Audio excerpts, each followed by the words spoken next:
Pilipinas dapat na umanong pumalag sa agresibo at hindi makataong pinaggagawa ng China sa West Philippine Sea bago pa mahuli ang lahat. At kamakailang aksyon ng mga tauhan ng China Coast Guard laban sa 8 miyembro ng Philippine Navy, pwede na raw gawing basihan para paganahin ni Pangulong Bongbong Marcos ang Mutual Defense Treaty ng Pilipinas at Amerika. Ngunit Amerika mukhang hindi raw handang makipagyera sa China para sa Pilipinas. Abangan kapatid ang kumpletong mga detalye, pero bago tayo magpatuloy, isang like lang po ang hinihingi ko para sa videong ito. Malaking bagay na po yan bilang suporta sa ating bawat in-upload. Back to the video.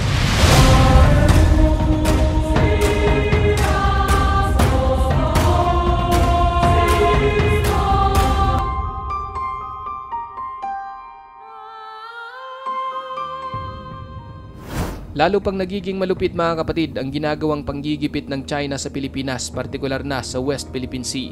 Animoy nag-upgrade ang kanilang pambubuli sa mga tauhan ng PCG, mga mangingisdang Pinoy at maging sa Philippine Navy.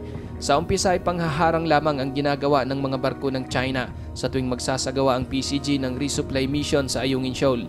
Hanggang sa kalaunan ay gumamit na ang mga ito ng military grade laser upang itaboy ang mga barko ng PCG.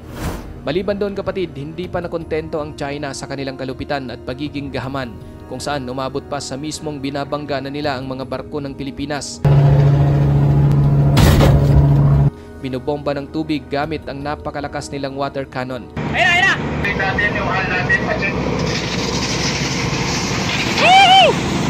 At ang pinakamatindi ay humantong ito sa pagbangga, pagkaladkad, pagbutas at pagsira ng mismong inflatable boat ng Philippine Navy na nagresulta sa pagkaputol ng isang hinlalaki ng sundalong Pilipino. Sa kamakailang insidente na kinasangkutan ng CCG at Philippine Navy, kalmado at walang direktang utos mula sa pamunuan ng AFP na gantihan o lumaban sa mga Chino.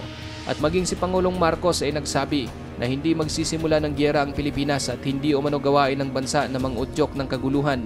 Bagkos ay nakatuon daw ang gobyerno na magbigay ng mapayapa at masaganang buhay sa bawat Pilipino.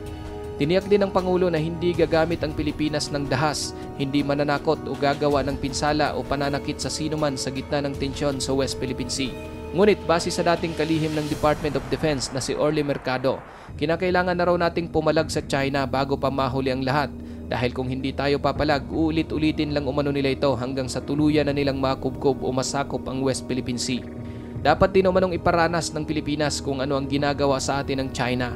Halimbawa, kung binobomba raw tayo ng water cannon, kinakailangan din nating bombahin ang barko ng mga Chino gamit ang water cannon. At mas maganda raw kung ang tubig na gagamitin ng PCG ay galing sa Ilog Pasig upang magkaroon sila ng sangkatutak na impeksyon. Bakit hindi tayo?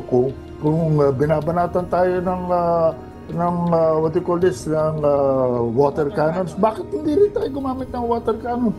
Tapos ipambomba natin yung tubig ng Pasig River para magkaroon sila ng katutak na infeksyon. Ngayon mga kapatid, bagaman mahinahon at puno pa rin ng diplomasya ang Pangulo ng Militar ng Pilipinas sa nangyaring insidente sa West Philippine Sea, ngunit maraming mga nagsasabi na ang mga di makataong ginawa na iyon ng China sa Philippine Navy ay isa ng direktang pag-atake sa Pilipinas. Ito rin ang pahayag ng International Affairs Analyst na si Renato de Castro. Direktang pag-atake na umano sa Pilipinas ang ginawa ng China, kung kaya't pwede na raw itong gawing basihan para paganahin ni Pangulong Bongbong Marcos ang Mutual Defense Treaty ng Pilipinas at Amerika. Paulit-ulit na sinabi ng US mga kapatid na talagang kasing tibay ng bakal ang kanilang commitment sa Mutual Defense Treaty sa Pilipinas. Maging si US President Joe Biden ay mismong sinabi na ang anumang pag-atake ng China sa mga barko, aircraft o militar ng Pilipinas ay maaaring agad na maipatupad ang Mutual Defense Treaty.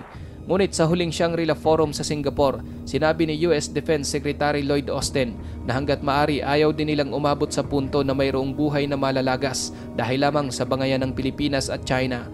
Dahil dito, nag-iba tuloy ang pananaw ng international studies expert na si Professor Romel Banlawi. Base sa kanya, mas maiging hindi na natin dapat gamitin ang Mutual Defense Treaty dahil mukhang hindi rin naman handang makipagyera ang Amerika. Marami ng bansa mga kapatid ang talagang nabahala sa agresibong aksyon ng China sa Pilipinas. Kabilang sa nagkondena sa nangyari ay ang France, Canada, Japan, Australia, Germany, United Kingdom at Amerika. Ayon naman sa security analyst na si Dr. Chester Cabalsa, kung nagawang sumampa ng mga tauhan ng China Coast Guard sa mga bangka ng Philippine Navy, hindi imposible na baka isang araw, bigla na lang din umanong sasampa sa BRP Sierra Madre sa Ayungin Shoal ang mga Chino. Ikaw kapatid, ano ang masasabi mo sa videong ito? Kung ikaw ang tatanungin, kailangan na ba talagang pumalag ng PCG o Philippine Navy laban sa tumitinding panghaharas ng China sa West Philippine Sea? O talagang iwasan na lang nila ng iwasan ang mga barko ng China at pairalin pa ang matinding diplomasya? At hanggang kailan kaya kayang magtimpi ng Pilipinas sa ganitong mga insidente? Para sa iyong opinyon, i-comment mo na yan sa ating comment section sa ibaba. At kung nagustuhan mo naman ang video ito, paiwan naman ako ng like at pasubscribe na rin sa ating munting channel. Maraming salamat sa panonood hanggang sa susunod na naman nating upload.